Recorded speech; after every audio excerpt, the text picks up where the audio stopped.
प्रधानमंत्री जी का ये 10वां 11वां संभवतः ये उनका दौरा है। जितनी बार प्रधानमंत्री जी आए उतनी बार हजारों करोड़ की राशि की परियोजनाओं को बिहार के लिए समर्पित करके गए। विपक्ष को जो कहना है, गाली गलौज करना है, चोर चोरी जैसे शब्दों का इस्तेमाल करना है, माताओं बहनों को अपमानित करने का काम करना है या विकास को छोड़कर क्षेत्रवाद की राजनीति करनी है, ये विपक्ष को मुबारक हो। चुनाव का समय है, विपक्ष इस तरीके की राजनीति करेगा ही करेगा। आपको बिहार में होता विकास नहीं दिख रहा। आज जहां पटना के एयरपोर्ट के बाद पूर्णिया के एयरपोर्ट का उद्घाटन प्रधानमंत्री जी के द्वारा किया जा रहा है। बिहार में 2 एम्स दिए गए हैं। एक के बाद एक प्रधानमंत्री जी का ये 10वां 11वां संभवतः ये उनका दौरा है। जितनी बार प्रधानमंत्री जी आए उतनी बार हजारों करोड़ की राशि की परियोजनाओं को बिहार के लिए समर्पित करके गए। और अब तो बात सिर्फ शिलान्यास तक नहीं है, उद्घाटन भी कई ऐसी परियोजनाओं का प्रधानमंत्री जी के द्वारा किया जा चुका है।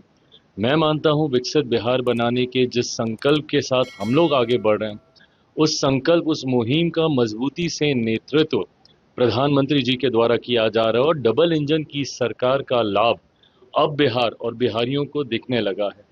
ऐसे में विपक्ष को जो कहना है, गाली गलौज करना है, चोर चोरी जैसे शब्दों का इस्तेमाल करना है, माताओं बहनों को अपमानित करने का काम करना है या विकास को छोड़कर क्षेत्रवाद की राजनीति करनी है, ये विपक्ष को मुबारक हो।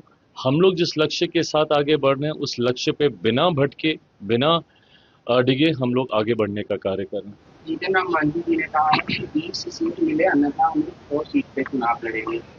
भैया उनकी पार्टी का अपना मामला है। चुनाव अभी नेगोशिएशंस का दौर अब शुरू होने वाला है, तो राजनीतिक दल अपनी पोजीशनिंग भी करते हैं। बट कल तक जो हमको नसीहत दे रहे थे, अगर आज वो ऐसी बातें करेंगे तो कहीं ना कहीं सवाल खड़े होते हैं। बट बहरहाल मुझे लगता है वो अपनी पार्टी के लिए जिस भी सोच के साथ आगे बढ़ रहे हैं उनको पता होगा कि क्या सही है।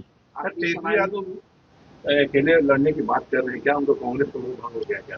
कांग्रेस से मोह भंग होना स्वाभाविक है। जिस तरीके से कांग्रेस के नेता और नेता प्रतिपक्ष राहुल जी जब बिहार दौरे पर आए थे, एक लंबा समय उन्होंने यहाँ पे बिहार की जनता को भ्रमित करने के लिए एसआईआर वाले मुद्दे को लेकर उन्होंने यात्रा निकाली थी और उस यात्रा में बिहार के नेता प्रतिपक्ष ने अपना सर्वोच्च उनको समर्पित किया था। उनकी गाड़ी तक वो चला रहे थे, उनके पीछे पीछे हर मंच पर, हर जगह वो दिखने का काम कर रहे थे। पर उसके बावजूद उनके नेतृत्व को स्वीकारा नहीं गया, उनके नेतृत्व को कांग्रेस के द्वारा सम्मान नहीं दिया गया। तो ऐसे में कहीं ना कहीं इस बात की ठेस तो होगी ही होगी।